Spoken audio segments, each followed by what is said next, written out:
લઈને એમએલએ ચૈતર વસાવાનો વિરોધ સામે આવ્યો છે। આદિવાસીઓના રીત રિવાજો નષ્ટ થવા પર તેમણે આશંકા જણાવી છે।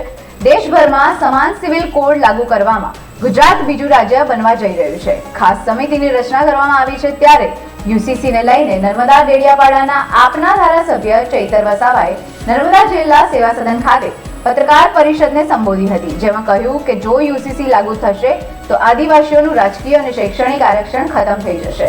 વસાવાએ કહ્યું હતું કે મુઘલોના 500 વર્ષના શાસન દરમિયાન અને અંગ્રેજોના 175 વર્ષના શાસન દરમિયાન પણ આદિવાસીઓના રીત રિવાજોમાં દખલગીરી કરવામાં આવી ન હતી। હાલ ભાજપ સરકાર યુસીસીને લાવીને આદિવાસીઓ વિરોધી પગલું ભરી રહી છે। અમુક આદિવાસી નેતાઓ આદિવાસી સમાજ વિરુદ્ધ જઈને યુસીસીનું સમર્થન કરી રહ્યા છે। યુસીસી જો લાગુ થશે તો આદિવાસી સમાજની અલગ અલગ રૂઢિ પ્રથાઓ અને રીત રિવાજો આપોઆપ નષ્ટ થઈ જશે।